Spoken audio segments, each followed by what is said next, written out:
अपने काम के प्रति एकाग्र हो जाओ। यह दुनिया एक माया है।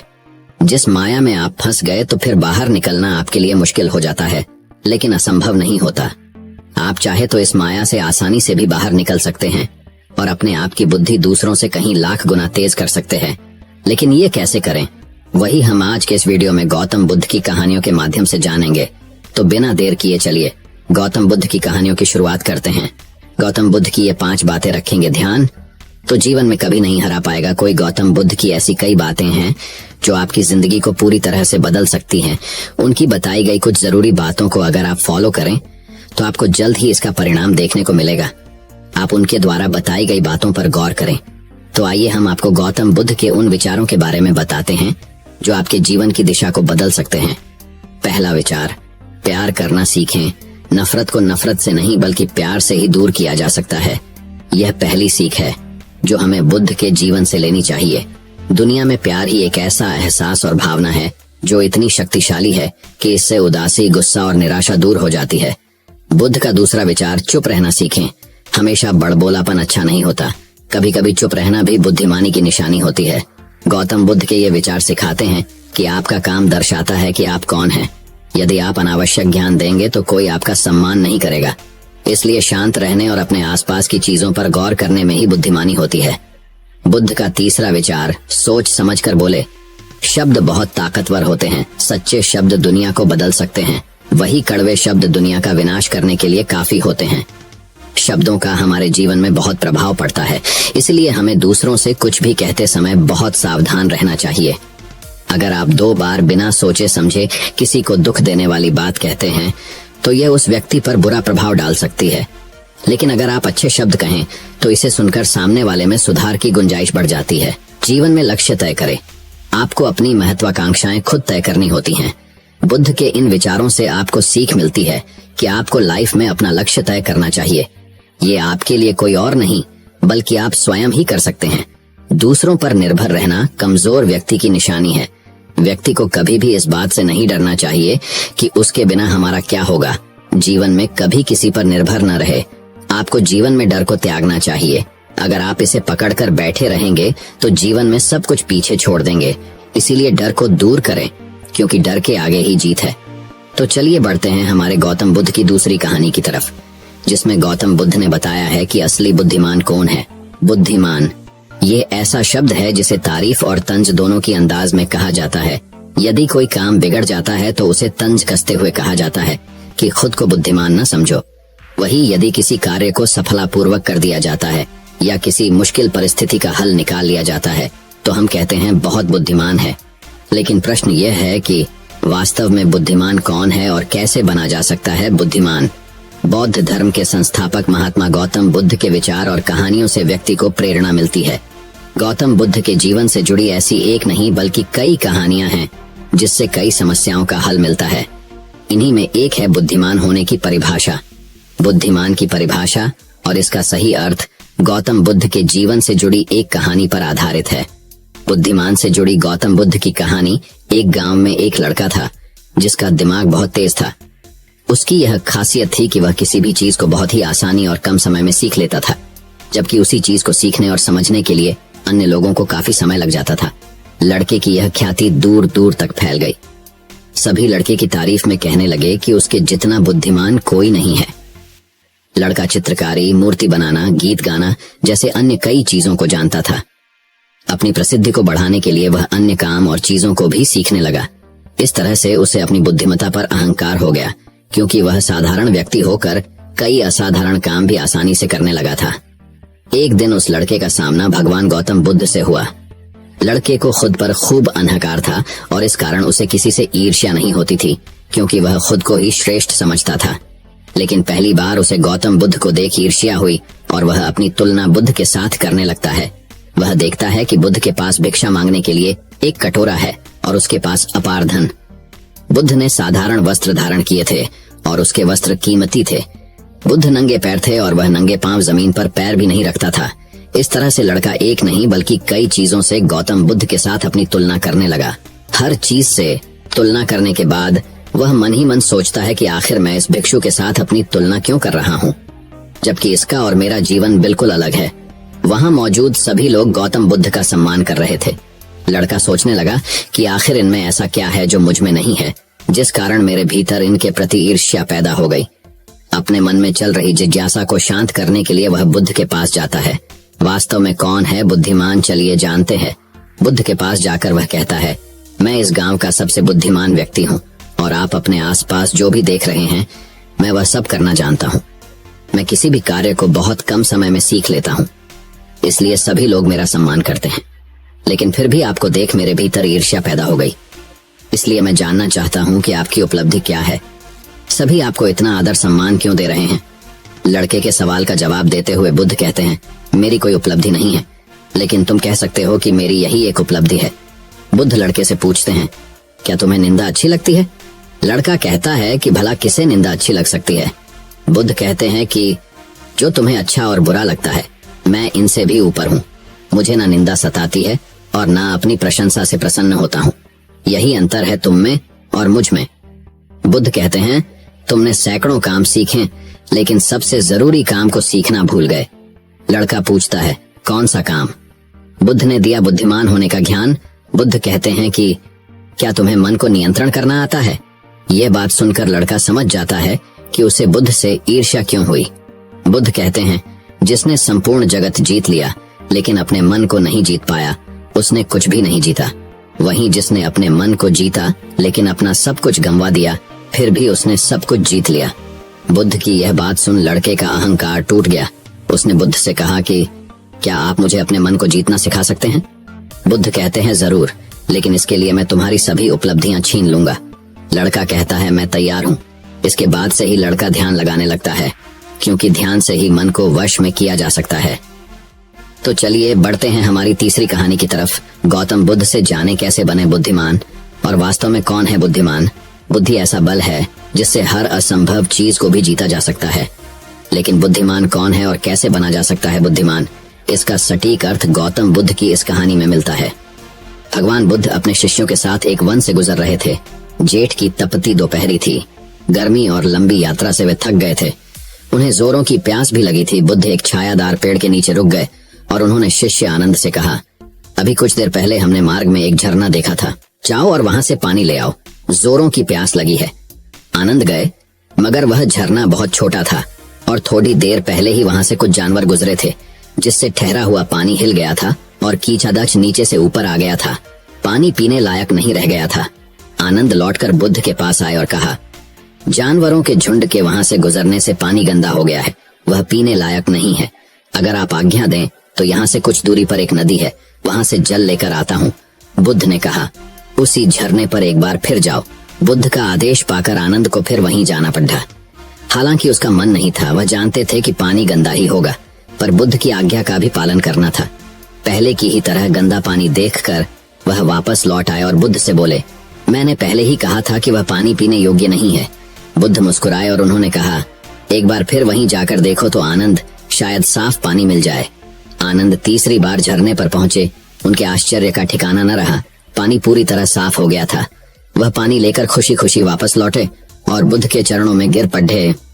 उन्होंने कहा, आपने आज फिर मुझे एक बहुत बड़ी सीख दी। कुछ भी स्थायी नहीं है, सिर्फ धैर्य चाहिए। दोस्तों, जीवन में हर चीज पाने के लिए धैर्य और संयम होना एक विद्वान पुरुष की निशानी है। तो आप भी अपने अंदर धैर्य और संयम रखें। तो चलिए बढ़ते हैं हमारी बुद्ध की रहस्यमयी चौथी कहानी की तरफ। एक पुरानी कहानी इसी मंथन को साधे जाने से संबंधित है। संभव है ये कहानी आपकी जिंदगानी बदल दे। कहानी यूं है, गौतम बुद्ध जिन दिनों वाराणसी के पास प्रवास कर रहे थे और उनका जीवन उनके कुछ साथियों के साथ भिक्षा पर चल रहा था, उन दिनों उनके एक अति प्रिय शिष्य को एक बार कहीं भीख नहीं मिली। उदास भाव से वो लौट रहा था कि अचानक उसके कटोरे में मांस का एक टुकड़ा आ गिरा। शिष्य बहुत हैरान हुआ कि ये कहां से आया। उसने ऊपर देखा तो पाया कि एक चील अपने पंजे में इसे ले जा रही थी और वही उसके पंजे से छूटकर कटोरे में आ गिरा है। शिष्य बहुत हैरान और परेशान रहने के बाद आखिर में बुद्ध के सामने गया और उसने सारी कथा उन्हें कह सुनाई कि प्रभु, आज कुछ नहीं मिला, बस ये मांस का एक टुकड़ा मेरे पात्र में आ गिरा। बुद्ध ने उसे समझाया कि अब जो मिला वही तुम्हारी किस्मत, तो तुम उसका अनादर मत करो और उसे ही पकाकर खा लो। शिष्य ने ऐसा ही किया। मांस बहुत स्वादिष्ट पका। बुद्ध के तमाम शिष्य इस पूरी घटना को देख रहे थे। पहले तो मन ही मन सोच रहे थे कि आज मांस लाने की वजह से उस अति प्रिय शिष्य को डांट पड़ेगी, लेकिन यहाँ तो मामला ही उल्टा हो गया था। कहाँ बाकी शिष्य वही सादा भोजन ग्रहण कर रहे थे और वो मांसाहारी भोजन कर रहा था। इस घटना को देखकर बाकी शिष्यों ने भी धीरे धीरे कहीं से मांस उठाकर लाना शुरू कर दिया और आकर बुद्ध से कहने लगे कि प्रभु, आज कुछ नहीं मिला, बस यही मांस का टुकड़ा मिला है। बुद्ध उसे देख मुस्कुराते और कहते, जो मिला उसे ही स्वीकार करो। एक दिन एक शिष्य ने बुद्ध से पूछा कि भगनव, आप जानते हैं कि ये झूठ बोलकर मांस पकाकर खा रहे हैं, फिर आप इन्हें रोकते क्यों नहीं? बुद्ध ने कहा कि रोकने से कोई नहीं रुकता, जिसे रुकना होता है वो खुद रुकता है, और वो रुकना भी क्या रुकना जिसमें मन न रुके, और अगर मन ही न रुके तो तन के रुकने का कोई अर्थ नहीं होता। ऐसे में जिसे जिसे जो अच्छा लगता है उसे करने दो। जब मन की मुराद पूरी हो जाती है, चाहे जब हो, तभी आदमी अध्यात्म की ओर मुड़ता है। तो दोस्तों, चलिए बढ़ते हैं हमारी 5वीं कहानी की तरफ। बौद्ध भिक्षु। कहानी। पुराने मध्य भारत में एक रियासत हुआ करती थी। रियासत की बड्ढी रानी की गौतम बुद्ध के प्रति बहुत निष्ठा थी। उस रियासत के महाराज देवराज की 2 रानियां सुरुचि और सुनिधि थीं। राजा देवराज की पहली पत्नी सुरुचि थी, जिसका स्वभाव किसी साध्वी की तरह था। वो गौतम बुद्ध को अपना आराध्य मानती थी और उनके बताए मार्ग पर चलने की कोशिश करती है। उनके साथ उनका बेटा वीर भी खेलता रहता, लेकिन देवराज का पूरा ध्यान अपनी दूसरी पत्नी सुनिधि के ऊपर ही रहता। वो देखने में बहुत ज्यादा खूबसूरत थी। इसी खूबसूरती की विलासता में महाराज खोए रहते। राजमहल की ज्यादातर तमाम सुख सुविधाएं दूसरी पत्नी सुनिधि और उसके बेटे सुमंत को ही मिला करती। दोनों ही पत्नियों के राजदुलारों की खिलखिलाहट से पूरा महल जगमग रहता। रियासत के लोगों को भी पता चल चुका था कि उन्हें होने वाला राजकुमार मिल चुका है। राज्य के लोग अक्सर सोचा करते कि भविष्य में राजगद्दी पर कौन बैठेगा, तो इस पर ज्यादातर लोगों का मत तो सुरुचि के पुत्र वीर के ऊपर ही था कि भविष्य के राजा वही होंगे, क्योंकि धर्म और नीति के अनुसार बड़े पुत्र को ही राजगद्दी मिलनी चाहिए। लेकिन समय की लकीरों को कुछ और ही मंजूर था। देवराज की पहली पत्नी सुरुचि का स्वभाव बद्धा, शांत और न्याय संगत था। वो न्याय धर्म और बौद्ध धर्म की बातें किया करती। माँ की संगत पाकर बेटा वीर भी उसी स्वभाव का हो गया था। वीर अब बद्धा हो रहा था। उसका स्वभाव ऐसा हो गया कि उसे जो भी मिलता वो भी माँ की तरह संतोष कर लेता। समय का चक्र चलता है और एक दिन रियासत का दरबार सजा हुआ था। उसी दिन भावी राजकुमार के नाम की घोषणा भी की जानी थी। सभी इस बात को लेकर आत्मविश्वासी हुए पड़े थे कि होने वाला राजकुमार वीर ही होगा। महाराज अपनी पत्नी सुनिधि के साथ सिंहासन पर बैठे हुए थे। महाराज छोटे बेटे सुमंत को दुलार रहे थे। वहीं वीर अपनी माँ सुरुचि के साथ दरबार में बैठा हुआ था। सभी पुरोहितों ने वीर की माँ को बता दिया था कि आज राज दरबार में वीर के राज तिलक की पूजा है, उसे तैयार करके लाना। वीर की माँ सुरुचि ने भी बड्ढे दुलार से अपने बेटे को तैयार किया और ईश्वर के सामने प्रार्थना की और माथा टिकवाया। महल में शंख बजने शुरू हुए। पुरोहितों ने वीर का नाम भी लिया। बालक वीर सौम्य अंदाज में पिता की गद्दी की तरफ बढ़ा और अपने पिता का आशीर्वाद लिया। पिता आशीर्वाद देने के लिए हाथ उठाते कि दूसरी रानी सुनिधि ने पीछे धकेल दिया। वीर की आंखों से आंसू गिरने लगे। भरे राज दरबार में गुस्से से लाल रानी सुनिधि ने वीर की कलाई को मोड़ दिया था। उन्हें सिंहासन पर पहुंचने से रोक दिया। फिर सुनिधि ने अपने कड़ीडीढ़ शब्दों और सख्त आवाज में कहा कि तुम इस सिंहासन और महाराज की गोद में बैठ नहीं सकते। सिंहासन में बैठने वाला काबिल हो या ना हो, वो चहेती रानी का पुत्र ही होना चाहिए। तुम दासी के बराबर वाली रानी के पुत्र हो। सिंहासन पर मेरा पुत्र सुमंत ही बैठेगा और जो सिंहासन पर बैठेगा जनता उसी को राजकुमार मानकर आदर सम्मान देगी। तुम जाओ अपनी माता के पास और बुद्ध की सेवा करो। मेरे रहते तुम्हें आत्मसम्मान कभी नहीं मिल सकता। जाओ पहले अपना भाग्य बदल कर आओ। राजकुमार बनने के लिए तुम्हें मेरी कोख से जन्म लेना पड़ेगा। यह सब सुनकर पूरा राज दरबार हक्का बक्का रह गया। सबको आश्चर्य भरी नजरों से महाराज देवराज की ओर देखे जा रहे थे कि महाराज कुछ बोल क्यों नहीं रहे। लेकिन महाराज बोलते भी क्या, वे नजरें झुकाए बैठे थे, क्योंकि उनकी आंखों और मन पर तो रानी सुनिधि की खूबसूरती और विलासता का पर्दा पड़े डिढ़ा हुआ था। ऐसे में भला वो रानी का विद्रोह कैसे कर सकते थे? अगर वो रानी का विद्रोह करते तो उनकी विलासता भरी रातें कैसे रंगीन होती। खूबसूरत जिस्म का आनंद लेने से वंचित हो जाते। वीर को अपनी सौतेली माँ की बातों से ज्यादा बुरा अपने पिता के चुप रहने का लगा। कुछ देर बाद वो राजमहल के बाहर चला गया। संध्या आरती का समय हो चला था। वीर की माँ सुरुचि ने वीर को अपने पास बुलाया। वीर का चेहरा देखकर वो घबरा गई। वीर ने उनसे कहा कि माँ, पिताजी हमारे साथ ऐसा क्यों करते हैं? अब हमारा क्या होगा? क्या मुझे कभी किसी का मान सम्मान प्राप्त नहीं हो पाएगा? जवाब देते हुए वीर की माँ ने अपनी उंगली से मंदिर की तरफ इशारा किया। यह कमरा कुछ दूरी पर था और इसमें महात्मा बुद्ध की प्रतिमा यानी मूर्ति रखी हुई थी। वीर ने इशारा करते हुए पूछा, वहाँ क्या है माँ? जवाब देते हुए माँ बोली, वो महात्मा बुद्ध है, वहीं तुम्हें सिद्ध बनाएंगे, उनकी शरण में जाओ बेटा। बुद्धम शरणम गच्छामि। ये पंक्ति सुनते ही वीर ने बहुत अच्छा महसूस किया। सुरुचि बोली, बेटे तुम्हारे लिए इस सिंहासन से भी कहीं बड़ा और आगे का सिंहासन बना हुआ है, इसलिए उस सिंहासन की लालसा व मोह त्याग कर उस बद्धे सिंहासन को प्राप्त करो। जब तुम उस सिंहासन पर बैठोगे तो, लेकिन उसे पाना इतना आसान नहीं। जीवन के उस सिंहासन तक तुम्हें महात्मा बुद्ध की शिक्षाएं लेकर जाएंगी। लेकिन वीर को अब भी ये समझ नहीं आ रहा था, माँ आखिर किस तरह के सिंहासन की बात कर रही है? जो राज सिंहासन से भी कहीं बड़ा है। उसके कानों में तो अभी भी सौतेली माँ के ताने गूंज रहे थे कि वो अभागा है। लेकिन वीर की माँ ने देर नहीं की और उसे बुद्ध की मूर्ति के सामने लाकर खड्डा कर दिया और कहा कि अब सिर्फ महात्मा बुद्ध ही तुम्हारा कल्याण करेंगे। तुम उन्हीं के बताए मार्ग पर चलो, उनकी शिक्षाओं का अनुसरण करो, तुम्हें पता चल जाएगा कि जीवन का असली सुख कहाँ है। वीर ने माँ से सवाल किया कि माँ, क्या बुद्ध का स्थान पिता से भी बढ़कर है? वीर की माँ ने मुस्कुराते हुए कहा कि महात्मा बुद्ध सबसे ऊपर है। माँ की इस बात से वीर ने प्रेरित होकर कहा कि माँ, अब से मैं बुद्ध जी की गोद में ही बैठूंगा, उन्हीं के बताए मार्ग व विचारों का पालन करूंगा। मैं कठिन से कठिन साधना करके उन्हें प्रसन्न करूंगा, इनकी शिक्षाओं को अपने जीवन में उतारूंगा। वीर ने बड़े दृढ़ निश्चय से कहा कि देख लेना माँ, एक दिन बुद्ध मुझे अपनी गोद में जरूर बैठाएंगे।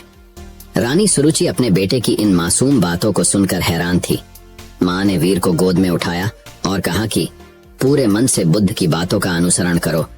वीर भी गोद से उतरते हुए जवाब दिए कि आज से मेरे आराध्य बुद्ध हो गए हैं। कुछ ही दिन वीर बुद्ध की रोजाना नियमबद्ध उपासना करता हुआ ध्यान मग्न होने लगा। बुद्ध अब राजमहल छोड़ने का फैसला कर लिया। जो लड्डी का कल तक अपनी माँ के पल्लू में छिपा घूमता रहता था, वो आज महल छोड़कर जंगल जाने का फैसला ले रहा है। इतने बड़े फैसले और जीवन परिवर्तन से सभी हैरान थे और माँ को भी चिंता हो रही थी। माता पिता को प्रणाम कर वीर अब बुद्ध ज्ञान लेने जंगल की ओर निकल गया। महाराज देवराज को भी अपनी गलती का एहसास होने लगा, लेकिन अब भी वो कुछ न कर पाए। वीर बुद्धम शरणम गच्छामि शब्दों का निरंतर जाप करता हुआ अपने पथ पर निकल गया। कोसों दूर पहुंचने के बाद वीर की मुलाकात एक बौद्ध भिक्षु से हुई। वो एक कुटिया में रहा करते थे। वहाँ उनके कुछ शिष्य भी थे। वीर ने बौद्ध भिक्षु से ज्ञान मांगा और कहा कि उन्हें बुद्ध से मिलना है। इसके जवाब में बौद्ध भिक्षु ने महात्मा बुद्ध की कहानी बताते हुए कहा कि खुद को जान लेना ही बुद्ध को जान लेना है। लेकिन फिर भी वीर ने बुद्ध से मिलने की जिद नहीं छोड़ दी। तब बौद्ध भिक्षु ने कहा, तुम अभी आराम करो, मैं कल सुबह तुमसे बात करूंगा। पूरी रात गुजर गई और वीर बुद्धम शरणम गच्छामि का जाप करता रहा। सुबह हुई तो वीर ने बौद्ध भिक्षु से फिर सवाल किया। भिक्षु ने जवाब में कहा कि अभी मेरी एक अंगूठी खो गई है, उसमें मेरी जान बसती थी, उसे खोज दो, फिर मिलवाता हूँ। वीर पूरे मन से उस अंगूठी को खोजने में लग गया। सुबह से रात हो गई, लेकिन अंगूठी नहीं मिली। फिर बौद्ध भिक्षु ने वीर को दिया लेने के लिए कुटिया के अंदर भेजा। वहां पहुंचकर वीर ने देखा कि अंगूठी तो अंदर ही संभाल कर रखी हुई है। यह दृश्य देखकर वीर को बहुत दुख हुआ। उसने बौद्ध भिक्षु से कहा कि जब आपने अंगूठी को अंदर ही रखा हुआ था तो आपने मुझसे बाहर क्यों तलाश करवाया? इसका जवाब देते हुए बौद्ध भिक्षु बोले कि ठीक इसी तरह बुद्ध भी तुम्हारे अंदर विराजमान है, फिर भी तुम उन्हें बाहर क्यों खोज रहे हो? कि हौद को मोह, सम्मान, लालच, बुराली, अपमान, क्रोध, क्रूरता, ईर्ष्या जैसे भावनाओं से मुक्त कर दो। किसी की बातों का बुरा मानना, क्रोध करना और किसी भी प्रकार लालसा मन से त्याग दो। बस इतना ही करना, फिर देखना बुद्ध तुम्हें तुम्हारे अंदर ही मिल जाएंगे। इसके बाद वीर जब ये भी समझ गए कि बुद्ध एक साधारण पुरुष से कैसे महात्मा बुद्ध बने थे, तब इसका उनके मन पर बहुत प्रभाव हुआ। वह बहुत प्रेरित हुए। वीर ने अब गहरे ध्यान में डूबकर बुद्ध की उपासना आरंभ कर दी। जैसे जैसे वीर का ध्यान गहरा होता गया, उसी तरह वीर को आत्मज्ञान की प्राप्ति होने लगी। एक वक्त ऐसा आया कि वीर की सारी चाहतें मर गई। वीर के मन से सभी लालसाएं खत्म हो गई। वीर को अद्भुत आनंद का एहसास हो रहा था। लंबे वक्त तक नियमबद्ध तरीके से ध्यान करते रहने से उन्हें आत्मज्ञान की प्राप्ति हुई थी। अब वीर के मुख का अद्भुत तेज देख लोग उन्हें महासंत कहने लगे। यह बात कुछ समय बाद मध्य रियासत तक पहुंच गई कि पर्वत की शिला में कोई बडेढ़े प्रतापी तेजस्वी बौद्ध भिक्षु ध्यान में मग्न रहते हैं। राजमहल की तरफ से उन्हें बुलावा भेजा गया। रियासत की हालत ठीक नहीं चल रही थी, क्योंकि महाराज का दूसरा बेटा विलासता में बर्बाद हो चुका था। सुनिधि का हुस्न व खूबसूरती भी उम्र के साथ ढल चुकी थी। वहीं दूसरी ओर वीर की समृद्धि दूर दूर तक फैलती जा रही थी। एक दिन था जब वीर को सिंहासन पर बैठने के लायक नहीं समझा गया था। एक दिन और आया, बौद्ध भिक्षु के रूप में वीर ने राजमहल में कदम रखा। प्रजा की आंखों में आंसू भी थे और सम्मान भी। महाराजा और सुनिधि हाथ जोड़ते पछतावे के आंसू रो रहे थे। वीर की मां के कानों में भी बच्चे वीर की बातें साफ साफ गूंज रही थीं। बौद्ध भिक्षु रूपी वीर ने सबसे पहले महात्मा बुद्ध की प्रतिमा को प्रणाम किया और कहा कि दूसरों की सेवा से बढ़ी कोई विलासता नहीं, कोई भी सिंहासन कोख से नहीं बल्कि काबिलियत से तय होता है। वीर ने राज सिंहासन का त्याग कर दिया और त्याग करने के लिए मंदिर रूपी कमरे की ओर चलने लगे। वहां वीर को देखने वाले लोग महसूस कर पा रहे थे कि जैसे कोई शांति की मूर्ति चल रही हो। बुद्ध की शरण में जाकर एक साधारण सा बालक वीर सिद्ध पुरुष बनकर लौटा था। दक्षिण भारत में आज भी यह कहा जाता है कि वीर को बुद्ध मंदिर की ओर जाते देखा था सबने, पर वापस आते कभी नहीं देखा गया। जब मंदिर के भीतर गए तो वहां पर बस भिक्षु वस्त्र ही मिले थे। कहा जाता है वह सिद्ध हो चुके थे, उन्होंने बुद्ध की शरणों में शरण ले ली थी। इस कहानी से हमें सीखने को मिलता है कि कर्म भाग्य से कहीं बढ़ा होता है, परिस्थितियों को बदल देने की क्षमता रखता है। बुरा कर्म धीरे धीरे मनुष्य से एक दिन सब कुछ छीन लेता है। मन का चयन, सुख, शांति, धन, संपदा, वैभव, सम्मान, प्रतिष्ठा। बुरा कर्म, गलत आदतें एक दिन मनुष्य का जीवन नर्क बना देती है। इस कहानी से हमें यही सीखने को मिलता है कि ईश्वर सभी के अंदर, इसकी खोज स्वयं में करें। ईश्वर की मौजूदगी का एहसास जरूर होगा। जीवन में कोई पाप ना करें, हमेशा मदद करें और इंसानियत को जिंदा रखें। जीवन सफल होगा। तो दोस्तों चलिए बढ़ते हैं हमारे गौतम बुद्ध की छठी कहानी की तरफ। बहुत समय पहले एक साधु भिक्षु रहता था। उन्होंने अपना समय समाज के बंधनों से दूर बिताना पसंद किया और इसके बजाय अपने ध्यान अभ्यास को गहरा करने के लिए प्रकृति के भीतर एकांत की तलाश की। वह अब भी अपना भिक्षा भोजन इकट्ठा करने के लिए हर सुबह जल्दी ही स्थानीय गांव में जाता था और हमारे भिक्षु कई वर्षों तक इसी प्रकार रहे। एक दिन दोपहर को हमारे भिक्षु को अपना भिक्षा भोजन प्राप्त करने के बाद उसे अपना सामान्य ध्यान गद्दी मिली और समाधि ध्यान का अभ्यास करना शुरू कर दिया और अपनी सांसों के प्रति जागरूक होना शुरू कर दिया। उनकी एकाग्रता इतनी अधिक हो गई कि हमारे भिक्षु बहुत देर तक बैठे रहे। उसने बड़े सांप को करीब और करीब आते नहीं देखा। हमारे भिक्षु अपनी एकाग्रता में इतना लीन थे कि वह एक पेड़ की तरह शांत हो गए थे। बड़े सांप ने मौन और शांत भिक्षु पर ध्यान भी नहीं दिया, जो एक पेड़ की तरह स्थिर होकर ध्यान कर रहा था। उसने जो कुछ देखा वह भिक्षुओं के उन वस्त्रों में एक अच्छी गर्म सोने की जगह थी, जो उसके क्रॉस किए हुए पैरों के चारों ओर लिपटी हुई थी और धूप में थी। हमारा सांप भिक्षुओं की गोद में चिपक गया और गहरी नींद में सो गया। हमारे भिक्षु के साथ गहन ध्यान मग्न एकाग्रता में लगभग 1 घंटा इसी तरह बीत गया और हमारा सांप उसकी गोद में सो गया। धीरे धीरे भिक्षु ने अपना ध्यान अपने परिवेश पर लौटाया और उसे अपनी गोद में एक असामान्य वजन का एहसास होने लगा। आप भिक्षु के आश्चर्य की कल्पना कर सकते हैं जब उसने उसकी गोद की ओर देखा। पीतल जैसा साहसी एक बहुत बड़ा सांप सचमुच उसकी गोद में छिप गया था और गहरी नींद में सो गया था। भय ने हमारे भिक्षु को जकड़ लिया और उन्होंने तुरंत अपनी आंखें बंद कर लीं और फिर से ध्यान करना शुरू कर दिया। उन्होंने खुद को शांत किया और अपनी ट्रेनिंग को याद किया। सभी चीजें अनित्य और सदैव परिवर्तनशील हैं। वह बिना किसी संदेह के जानता था कि सांप फिर से आगे बढ़ेगा और इसलिए वह ध्यान में रहा। लेकिन हमारा सांप बहुत सहज था और हिलना नहीं चाहता था। वह वहीं रुका रहा जहां वह गहरी नींद में सो रहा था। ऐसा कई घंटों और फिर कई दिनों तक चलता रहा। आखिरकार ग्रामीणों को अपने भिक्षु की अनुपस्थिति का एहसास होने लगा और उन्होंने उनसे मिलने का फैसला किया। ग्रामीण भोजन और प्रसाद लेकर आए। हालांकि जैसे ही वे पास आए उन्होंने देखा कि भिक्षु ध्यान में चुपचाप बैठा था। वे सभी भिक्षु की शांति और उसकी शांति में इतने खोए हुए थे कि उन्हें ध्यान ही नहीं आया कि सांप उसकी गोद में गहरी नींद में सो रहा है। धीरे धीरे प्रत्येक ग्रामीण ध्यान करने वाले साधु के प्रति सम्मान पूर्वक झुक गया और अपना प्रसाद और हमारे साधु को उसके ध्यान पर छोड़ दिया। कई दिनों तक जिंदगी ऐसे ही चलती रही। हमारा भिक्षु भय के कारण गहरी ध्यान मग्न एकाग्रता में है। सांप उसकी गोद में यथासंभव आराम से सो गया और ग्रामीण प्रतिदिन भोजन कराने आ रहे हैं। आखिरकार हमारे सांप को पता चला कि वह भूखा हो गया है। उसने भिक्षुओं की गोद से खुद को अलग किया और अपनी सबसे बड़ी स्ट्रेचिंग की और भोजन की तलाश में धीरे धीरे फिसलने लगा। हमारे भिक्षु भी धीरे धीरे ध्यान से बाहर आए, लेकिन भीतर ही भीतर कुछ बदल गया था।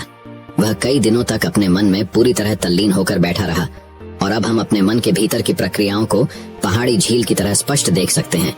वह देख सकता था जो मानवता को इतना दर्द और पीड़ा पहुंचाता है। उसने आत्मज्ञान प्राप्त कर लिया था। कभी कभी डर हमें कुछ उल्लेखनीय कार्य करने के लिए मजबूर कर सकता है, लेकिन हमारी सोच को पंगु बनाने की शक्ति भी रखता है। हम में से हर किसी ने अपने जीवन में डर का अनुभव किया है, और यही महत्वपूर्ण है कि हम उस डर को अपनी सोच पर हावी न होने दें और आगे बढ़े। डर परिवर्तनशील और अनिश्चित स्थितियों के प्रति एक स्वाभाविक प्रतिक्रिया है।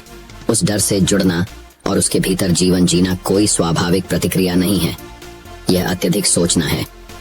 यदि डर आपके निर्णय लेने पर प्रतिकूल प्रभाव डाल रहा है, तो हम जीवन के बारे में जरूरत से ज्यादा सोच रहे हैं और हमें आराम करने का रास्ता खोजने की जरूरत है। ध्यान मन को शांत करने और अत्यधिक सोचने की आदत को शांत करने में मदद करता है। डर को महसूस करे और कैसे भी इसे निकलने की कोशिश करे।